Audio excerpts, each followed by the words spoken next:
fight back in Russia was growing, right up until the dress rehearsal for the 1917 revolution, the 1905 revolution. So the 1890s, they had mass student struggles. You had the Narodniks. They weren't like our anarchists, people sitting around debating direct action. They went and blew up the Tsar's palace. Not advocating individual assassinations or anything like that, but the Narodniks, at least they were brave people who got hung for what they did. But that led right up to a rehearsal revolution in 1905. You had the mass strikes of 1912. That was only broken off, that wave of struggle was only broken off by the war in 1914. And then you had the revolution in 1917. So, in other words, your bravery is a product of the movement you're embedded in, the social relations you're embedded in. The rising of that movement gives you great hope. You can face the noose if you've got hope in a brighter future.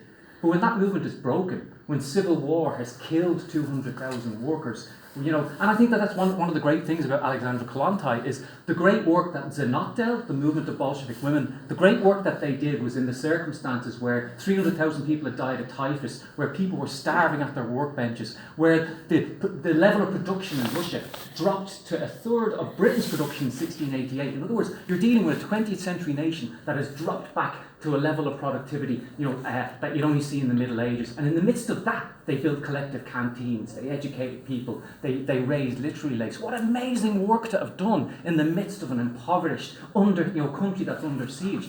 But when that's lost, when you start seeing that the greatest activists have all died in the Civil War, when 14 armies encircle your nation and you're completely you collapse.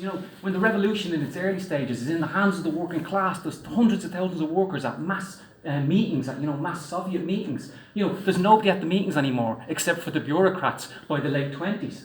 In other words, you're sitting there and you're watching the degeneration of everything you fought for. In that circumstance, we'd like to think that we can all be Leon Trotsky and just keep fighting until someone sticks a pickaxe in your head. But some people don't have that determination.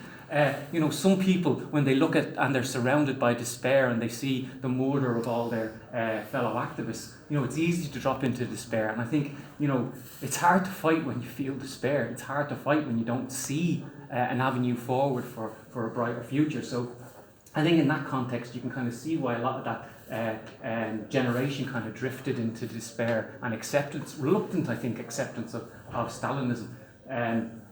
But I think, people like Leon Trotsky showed the way forward. He just kept on pointing. I think that's actually a good thing to take to be like,